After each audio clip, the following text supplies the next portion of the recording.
ಹಬ್ಬ ಅಂತೇಳಿ ಹೇಳಿದ್ರೆ ಒಂದು ನಮ್ಮ ಅಸ್ಮಿತೆ ಅಂದ್ರೆ ನಮ್ಮ ಉಳಿವಿಗಾಗಿ ನಾವು ಹೋರಾಟ ಮಾಡಿದಂತ ದಿನ.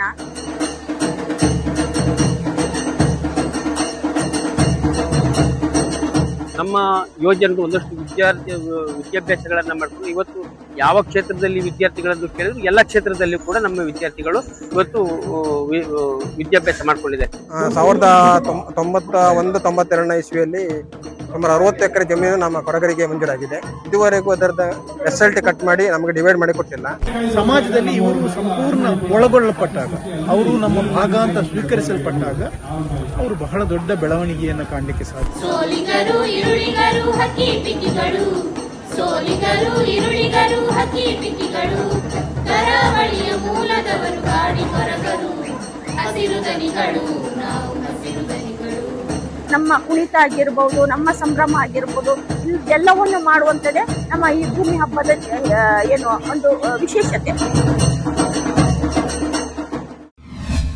ವೀಕ್ಷಕರೇ, ನಾವಿವತ್ತು ಉಡುಪಿ ಜಿಲ್ಲೆಯ ಶಿರುವ ಗ್ರಾಮದಲ್ಲಿದ್ದೇವೆ. ಇಲ್ಲಿ ಇವತ್ತು ಕೊರಗ ಸಮುದಾಯದ ಭೂಮಿ ಹಬ್ಬದ ಸಂಭ್ರಮ ನಡೆಯುತ್ತಾ ಇದೆ. ನಿಮಗೆ ಗೊತ್ತಿರಬಹುದು, ಕೊರಗ ಸಮುದಾಯ ಕರ್ನಾಟಕದ ಕರಾವಳಿ ಭಾಗದಲ್ಲಿ, ವಿಶೇಷವಾಗಿ ಉಡುಪಿ ಮತ್ತು ದಕ್ಷಿಣ ಕನ್ನಡ ಜಿಲ್ಲೆಯಲ್ಲಿ ನೆಲೆಸಿರುವಂತಹ ಒಂದು ಆದಿವಾಸಿ ಸಮುದಾಯ. ತಮ್ಮದೇ ಆದ ವಿಶಿಷ್ಟ ಸಂಸ್ಕೃತಿ, ಸಂಪ್ರದಾಯ, ಕಲೆ, ಭಾಷೆ ಮತ್ತು ಜೀವನ ಶೈಲಿಯನ್ನ ಹೊಂದಿರುವಂತಹ ಈ ಸಮುದಾಯ ಇವತ್ತು ಭೂಮಿ ಹಬ್ಬವನ್ನ ಆಚರಿಸ್ತಾ ಇದೆ. ಈ ಹಬ್ಬದ ವಿಶೇಷತೆ ಏನು, ಮತ್ತೆ ಕೊರಗ ಸಮುದಾಯ ಯಾವ ರೀತಿಯ ಸಮಸ್ಯೆಗಳನ್ನ ಎದುರಿಸ್ತಿದೆ ಅನ್ನೋದ್ರ ಬಗ್ಗೆ ಈ ಸಂಘಟಕರ ಬಳಿ ಕೇಳೋಣ ಬನ್ನಿ. ನನ್ನ ಹೆಸರು ಪುತ್ರನ್ ಅಂತ, ಕೊರಗ ಸಂಘಗಳ ಒಕ್ಕೂಟದ ಸಂಯೋಜಕ. ಇವತ್ತು ನಮ್ಮ ಕೊರಗ ಸಮುದಾಯದ ಭೂಮಿ ಹಬ್ಬ 19ನೇ ವರ್ಷದ ಭೂಮಿ ಹಬ್ಬವನ್ನು ನಾವು ಇವತ್ತು ಆದಿವಾಸಿ ಜೀವನ ಶಿಕ್ಷಣ ಕೇಂದ್ರದಲ್ಲಿ ವಿಜೃಂಭಣೆಯಿಂದ ಆಚರಿಸಿದ್ದೇವೆ. ಮೊದಲ ಭಾಗವಾಗಿ ಧ್ವಜಾರೋಹಣ ಆಯಿತು, ಆಮೇಲೆ ದೀಪ ಬೆಳಗಿಸುವಂಥದ್ದು, ಆಮೇಲೆ ಸಿಹಿ ಹಂಚುವುದು, ಈಗ ಸಭಾ ಕಾರ್ಯಕ್ರಮವನ್ನು ಕೂಡ ಆಯೋಜಿಸಿ ಅದ ನಂತರ ನಾವು ಸಾಂಸ್ಕೃತಿಕ ಕಾರ್ಯಕ್ರಮವನ್ನು ಕೂಡ ಮಾಡ್ತಾ ಇದ್ದೇವೆ. ಈ ಒಂದು ಸಂತಸದ ಸಂದರ್ಭದಲ್ಲಿ ನಾವೆಲ್ಲರೂ ಕೂಡ 3 ಜಿಲ್ಲೆಗಳಿಂದ ಕೂಡ ಒಂದಾಗಿದ್ದೇವೆ. ಯಾಕಂತ ಹೇಳಿದ್ರೆ ಇದೊಂದು ಈ ಹಿಂದೆ ನಾವು 1992ರಲ್ಲಿ ಒಕ್ಕೂಟದ ಬಾವುಟಗುಡ್ಡೆ ಎಂದು ನಮ್ಮ ಒಕ್ಕೂಟದ ವತಿಯಿಂದ ಮಂಗಳೂರು ಅವಿಭಜಿತ ದಕ್ಷಿಣ ಕನ್ನಡ ಜಿಲ್ಲೆಯಲ್ಲಿ ನಾವೆಲ್ಲರೂ ಕೂಡ ಭೂಮಿಗಾಗಿ ಒಂದು ಕಾಲ್ನಡಿಗೆ ಜಾಥಾವನ್ನು ನಡೆಸಿ ಆ ದಿನ ಜಿಲ್ಲಾಧಿಕಾರಿಯವರಿಗೆ ಒಂದು ಮನವಿಯನ್ನು ಸಲ್ಲಿಸಿದಂತ ಪ್ರಪ್ರಥಮ ದಿನ ಆ ದಿನವನ್ನ ನಾವು ಹಬ್ಬವಾಗಿ ನಾವು ಆಚರಿಸ್ತಿದ್ದೇವೆ. ಬಹುಶಃ ಇವತ್ತು ಬಹಳಷ್ಟು 400-500 ಜನ ಭಾಗವಹಿಸ್ತಾರೆ. ಎಲ್ಲ ಕಡೆಯಿಂದಲೂ ಕೂಡ ಎಲ್ಲ ಜಿಲ್ಲೆಗಳಿಂದ ಬಂದಿದ್ದಾರೆ. ನಾವು ಯಾಕೆ ಈ ಒಂದು ಸಂಘಟನೆಯನ್ನ ನಿರಂತರವಾಗಿ ಗಟ್ಟಿಗೊಳಿಸ್ತಾ ಇದ್ದೇವೆ ಅಂತ ಹೇಳಿದ್ರೆ, ಇವತ್ತು ನಮ್ಮ ಈ ಜಿಲ್ಲೆಯಲ್ಲಿ ಕರಾವಳಿ ಭಾಗದಲ್ಲಿ ಜಿಲ್ಲೆಯಲ್ಲಿ ಕೊರಗರು ಬಹಳ ಕಡಿಮೆ ಜನಸಂಖ್ಯೆ, ದಿನದಿಂದ ದಿನಕ್ಕೆ ಇಳಿಮುಖ ಆಗ್ತಾ ಇದ್ದಾರೆ. ನಮ್ಮ ಈ ಜನಸಂಖ್ಯೆ ಇಳಿಮುಖಕ್ಕೆ ಪ್ರಮುಖ ಕಾರಣ ಏನಂತಂದ್ರೆ, ನಮ್ಮ ಹಿರಿಯರೆಲ್ಲ ಈ ಬಗ್ಗೆ ಬಹಳ ಚರ್ಚೆ ನಡೆಸಿದಾಗ ಕೊರಗರಿಗೆ ಸ್ವಂತ ಭೂಮಿ ಇಲ್ಲ, ಅವರು ಸ್ವಂತ ಆಹಾರವನ್ನ ಬೆಳ್ಕೊಳ್ಳಿಕ್ಕೆ ಸಾಧ್ಯ ಇಲ್ಲ, ಅವರಿಗೆ ಪೌಷ್ಟಿಕ ಆಹಾರದ ಕೊರತೆ ಇದೆ ಅನ್ನುವ ನಿಟ್ಟಿನಲ್ಲಿ ಭೂಮಿ ಹೋರಾಟಗಳನ್ನು ಕೂಡ ಮಾಡಬೇಕಾಗಿದೆ ಅಂತ ಒಂದು ಆ ರೀತಿಯಲ್ಲಿ ಚರ್ಚೆಗಳನ್ನ ಮಾಡಿಕೊಂಡು ಭೂಮಿ ಹೋರಾಟವನ್ನ ಮಾಡಿಕೊಂಡೆವು. ಭೂಮಿ ಹೋರಾಟದಲ್ಲಿ ಕೂಡ ಬಹಳಷ್ಟು ಜನರಿಗೆ ಒಂದು 400-500 ಜನರಿಗೆ ಭೂಮಿ ಸಿಕ್ಕಿದೆ. ನಮ್ಮ ಜಿಲ್ಲೆಯಲ್ಲಿ 2 ಜಿಲ್ಲೆಯಲ್ಲಿ ದಕ್ಷಿಣ ಕನ್ನಡ ಮತ್ತು ಉಡುಪಿ ಜಿಲ್ಲೆಯಲ್ಲಿ ಸುಮಾರು 500-600 ಎಕರೆ ಅಂದಾಜು ಭೂಮಿಯನ್ನು ವಿತರಣೆ ಮಾಡಿದ್ದಾರೆ. ಇನ್ನೂ ಬಹಳಷ್ಟು ಕುಟುಂಬಗಳು ಬಾಕಿ ಇದೆ.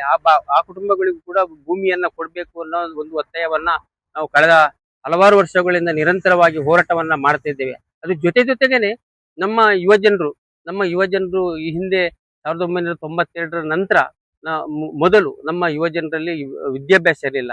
ಅದ ನಂತರ ಈ ಸಂಘಟನೆಯ ಪ್ರಮುಖ ಕಾರಣಗಳಿಂದ ನಮ್ಮ ಯುವಜನರು ಒಂದಷ್ಟು ವಿದ್ಯಾಭ್ಯಾಸಗಳನ್ನ ಮಾಡ್ಕೊಂಡು ಇವತ್ತು ಯಾವ ಕ್ಷೇತ್ರದಲ್ಲಿ ವಿದ್ಯಾರ್ಥಿಗಳನ್ನು ಕೇಳಿದ್ರು ಎಲ್ಲ ಕ್ಷೇತ್ರದಲ್ಲಿ ಕೂಡ ನಮ್ಮ ವಿದ್ಯಾರ್ಥಿಗಳು ಇವತ್ತು ವಿದ್ಯಾಭ್ಯಾಸ ಮಾಡ್ಕೊಂಡಿದ್ದಾರೆ. ನಾವು ನಮ್ಮ ಕೊರಗ ಸಮುದಾಯವನ್ನು ಕೂಡ ನಾವು ST ಸಮುದಾಯದ ಒಟ್ಟಿಗೆ ಇದ್ದೇವೆ. ಸರ್ಕಾರದ ನೀತಿಯಲ್ಲಿ SC ಮತ್ತು ST ಈ ST ಸಮುದಾಯದ ಜೊತೆಗೆ ನಾವಿರುವುದರಿಂದಾಗಿ ನಾವು ಬೇರೆ ನಮ್ಮ ಜೊತೆಗೆ ಇತರ ಸಮುದಾಯಗಳು ಎಷ್ಟುಗಳಿದೆ ಆ ಮಕ್ಕಳ ಜೊತೆ ನಮ್ಮ ಯುವ ಜನಾಂಗವನ್ನ ಇವತ್ತು ಕೂಡ ಸ್ಪರ್ಧೆ ಮಾಡ್ಲಿಕ್ಕೆ ಸಾಧ್ಯ ಆಗದೆ ಇವತ್ತು ಕೂಡ ನಿರುದ್ಯೋಗಿಗಳಾಗಿದ್ದಾರೆ. ಇದಕ್ಕೆ ನೇರವಾಗಿ ನಾವು ಸರ್ಕಾರವನ್ನ ಒತ್ತಾಯಿಸುವುದಂದ್ರೆ ನೇರ ನೇಮಕಾತಿ ಮಾಡಬೇಕು, ನಮಗೆ ವಿಶೇಷ ಪ್ರಾತಿನಿಧಿಕ ಮೀಸಲಾತಿಯನ್ನ ನೀಡಬೇಕು. ನಮ್ಮ ಮಕ್ಕಳಿಗೆ ಈಗಿರುವ ಕಲಿತಂತ ಮಕ್ಕಳಿಗೆ ನೇರವಾಗಿ ನೇಮಕಾತಿ ಮಾಡಿಕೊಂಡು ಅವರಿಗೆ ಉದ್ಯೋಗ ಕೊಡಬೇಕು ಅನ್ನೋ ನಿಟ್ಟಿನಲ್ಲಿ ಒಂದಷ್ಟು ಪ್ರಯತ್ನಗಳನ್ನು ಮಾಡಿದ್ವಿ. ಅವರ ಜನಸಂಖ್ಯೆ ನಿರಂತರವಾಗಿ ಇಳಿತಾ ಇದೆ. 1991ರಲ್ಲಿ ಸುಮಾರು 21,000 ಇದ್ದವರು ಈಗ ಒಂದು 17,000 ಇದ್ದಾರೆ ಅಂತ ಒಂದು ಅಂದಾಜಿದೆ. ಆರೋಗ್ಯ ಕ್ಷೇತ್ರದಲ್ಲಿ ಅವರಿಗೆ ಬಹಳ ದೊಡ್ಡ ಸಮಸ್ಯೆಗಳಿದೆ. ಶಿಕ್ಷಣದಲ್ಲಿ ಸ್ವಲ್ಪ ಪ್ರಗತಿಯಾಗಿದೆ, ಆದರೆ ಅದು ಶಿಕ್ಷಣ ಡೈವರ್ಸಿಫೈ ಆಗಿಲ್ಲ. ಅಂದ್ರೆ ಕೇವಲ BA BCom ಈ ರೀತಿಯ ಟ್ರೆಡಿಷನಲ್ ಡಿಗ್ರಿಗಳು ಬಂದು ಉಳಿದ ಡಿಗ್ರಿಗಳಿಗೆ ಅಥವಾ ಉಳಿದ ರೀತಿಯ ಶಿಕ್ಷಣಕ್ಕೆ ತಾಂತ್ರಿಕತೆಗೆ ಅವರು ಒಗ್ಗಿಕೊಳ್ಳುವ ಹಾಗೆ ಆಗಿದೆ. ಅವರ ಮಕ್ಕಳ ಮತ್ತೆ ಹಿರಿಯರ ಮರಣ ಸಂಖ್ಯೆ ಉಳಿದವರಿಗೆ ಕಂಪೇರ್ ಮಾಡಿದ್ರೆ ಬಹಳ ಜಾಸ್ತಿ ಇದೆ ಅಂತ ಕಂಡು ಬರ್ತದೆ. ಮಹಿಳೆಯರ ಆರೋಗ್ಯ ಸ್ಥಿತಿಯಂತೂ ಬಹಳ ಶೋಚನೀಯ ಸ್ಥಿತಿಯಲ್ಲಿದೆ.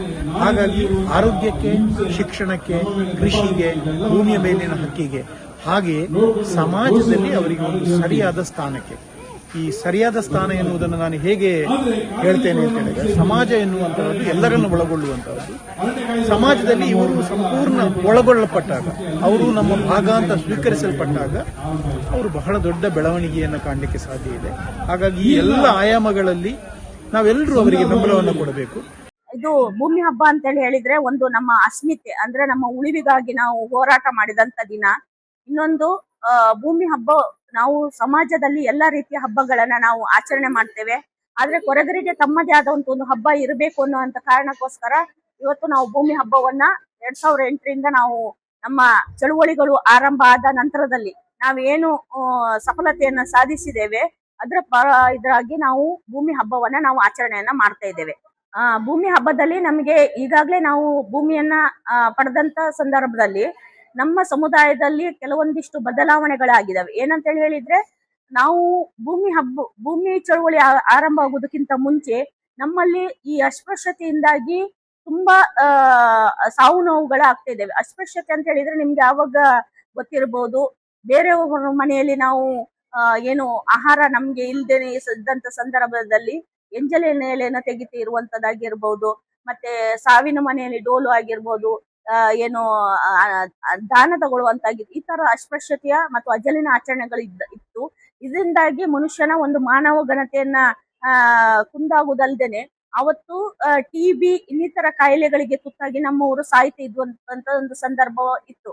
ಮತ್ತೆ ಈ ಕಂಬಳದ ಸಂದರ್ಭದಲ್ಲಿ ಕೋಣಗಳು ಓಡುವುದಕ್ಕಿಂತ ಮುಂಚೆ ನಾವು ಓಡಬೇಕಾದಂತ ಸಂದರ್ಭ, ಈ ರೀತಿ ಎಲ್ಲಾ ವಿಷಯಗಳಲ್ಲಿ ಕೂಡ ಒಂದು ರೀತಿಯಲ್ಲಿ ಕೊರಗ ಸಮುದಾಯವನ್ನ ಅತ್ಯಂತ ನಿಕೃಷ್ಟವಾಗಿ ಪ್ರಾಣಿಗಳಿಗಿಂತ ಕಡೆಯಾಗಿ ನಮ್ಮನ್ನ ನಡೆಸದಿದ್ದಂತ ಸಂದರ್ಭದಲ್ಲಿ ಅಜಲ್ ಚಳವಳಿ ಅಂತೇಳಿ ನಾವು ಮಾಡಿ, ಆ ಅಜಲಿನ ಸಂದರ್ಭದಲ್ಲಿ ಮುಖ್ಯ ಕಾರಣ ಆಗಿರುವಂತದ್ದು ಅಸ್ಪೃಶ್ಯತೆಗೆ ಕಾರಣ ಆಗಿರುವಂತದ್ದು ಅಂತ ಹೇಳಿದ್ರೆ, ಈಗ ಕಂಬಳದ ಸಂದರ್ಭದಲ್ಲಿ ಹೊರಗಡೆ ಡೋಲನ್ನ ಬರ್ಸ್ತಾ ಇರುವಂತದ್ದು, ದೇವಸ್ಥಾನಗಳಲ್ಲಿ ಅಥವಾ ಊರಿನ ಬೇರೆ ಚಾಕರಿಗಳಲ್ಲಿ ದೂರ ನಿಂತು ಹೊರಗಡೆಯಿಂದ ದೂರ ನಿಲ್ಲಿಸಿ ಡೋಲನ್ನ ಹೊಡಿತಾ ಇರುವಂತದ್ದು. ಅದಕ್ಕಾಗಿ ನಾವು ಮುಖ್ಯವಾಗಿ ನಾವು ಆ ಸಂದರ್ಭದಲ್ಲಿ ನಮ್ ಡೋಲನ್ನ ಹೊಡೆಯುವುದಿಲ್ಲ. ಅಂದ್ರೆ ಡೋಲನ್ನ ಹೊಡೆಯುವುದಿಲ್ಲ ಅಂತ ಹೇಳಿದ್ರೆ ನಮ್ಮ ಮನೆಗಳಲ್ಲಿ ನಾವು ಸಾಂಸ್ಕೃತಿಕವಾಗಿ ನಮ್ಗೆ ಏನ್ ಬೇಕು ಅದಕ್ಕೆ ಮಾತ್ರ ನಾವು ಹೊಡಿತೇವೆ. ಉಳಿದ ಸಂದರ್ಭಗಳಲ್ಲಿ ಅಂದ್ರೆ ಅಜಲಿನ ಆಚರಣೆಗಳು ಕಂಬಳದ ಆಗಿರ್ಬಹುದು ಅಥವಾ ಇನ್ನಿತರ ಸಾವು ನೋವುಗಳಾದಂತ ಸಂದರ್ಭದಾಗಿರ್ಬೋದು, ದಾನ ಪಡ್ಕೊಳ್ಳೋದು, ಇದ್ಯಾವುದನ್ನು ಕೂಡ ಮತ್ತು ಎಂಜಲನ್ನು ಕೂಡ ನಾವು ಪಡೆಯುವುದಿಲ್ಲ ಅನ್ನುವಂಥದ್ದನ್ನ ನಾವು ಆ ಸಂದರ್ಭದಲ್ಲಿ ಗಟ್ಟಿ ದನಿಯಾಗಿ ನಿಂತು ನಾವು ಹೋರಾಟ ಅಜಲ್ ಚಳವಳಿ ಅಂತೇಳಿ ಮಾಡಿದವಾಗ ಅದು ನಿಷೇಧ ಆದ ನಂತರದಲ್ಲಿ ನಮ್ಮಲ್ಲೇ ಏನಾಯ್ತು ಅಂತ ಹೇಳಿದ್ರೆ, ಹಿಂದೆಲ್ಲ ಡೋಲು ನಮ್ಮ ಇದಕ್ಕೆಲ್ಲ ಹೆಚ್ಚು ಸಾಂಸ್ಕೃತಿಕವಾಗಿ ಇದು ಮುಂದುವರಿತಿದ್ದಂಥದ್ದು. ಒಂದು ಅಸ್ಪೃಶ್ಯತೆಯಾಗಿ ಡೋಲನ್ನು ಕೂಡ ನೋಡ್ತಾ ಇದ್ದಂತ ಸಂದರ್ಭದಲ್ಲಿ ನಾವು ಒಂದು ನಮ್ಮ ಸಂಘಟನೆ ಒಳಗಡೆ ಒಂದು ಚರ್ಚೆಯನ್ನ ಹಾಕಿ, ನಮ್ಗೆ ಒಂದು ನಮ್ಮದೇ ಆದ ಒಂದು ಹಬ್ಬ ಇರಬೇಕು, ಮತ್ತೆ ಅದರಲ್ಲಿ ನಮ್ಮ ಸಾಂಸ್ಕೃತಿಕ ಅಸ್ಮಿತೆಗಳ ಏನದು ಡೋಲ್ ಆಗಿರ್ಬೋದು, ನಮ್ಮ ಕುಲಕಸಬ ಆಗಿರ್ಬೋದು, ನಮ್ಮ ಭಾಷೆ ಆಗಿರ್ಬೋದು, ಅಥವಾ ನಮ್ಮ ನಾವು ಏನು ಕಾಡಿನ ಉತ್ಪನ್ನಗಳನ್ನ ಸೇಕರಣೆ ಅಂದ್ರೆ ಜೇನ್ ಆಗಿರ್ಬೋದು, ಇನ್ನಿತರ ಇದನ್ನ ನಾವೇನು ಸಂಗ್ರಹಣೆ ಮಾಡಿ ನಾವು ಹಂಚುತ್ತಾ ಇದ್ವಿ, ಮತ್ತೆ ಹಂಚಿ ತಿನ್ನುವಂಥದ್ದು. ಹಾಗಾಗಿ ಇದೆಲ್ಲವನ್ನ ನಾವು ಒಂದು ಸಾಂಸ್ಕೃತಿಕವಾಗಿ ನಮ್ಮಲ್ಲೇ ನಾವು ಆಚರಣೆಗಳನ್ನ ಮಾಡ್ಕೊಳ್ಬೇಕು.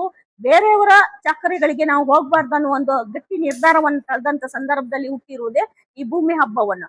ಆ ಭೂಮಿ ಹಬ್ಬದ ಮೂಲಕ ನಾವು ಸಾಂಸ್ಕೃತಿಕವಾಗಿ ಇವತ್ತು ವಿಶೇಷವಾಗಿ ನಾವೆಲ್ಲರೂ ಕೂಡ ಒಟ್ಟಿಗೆ ಸೇರ್ತೇವೆ.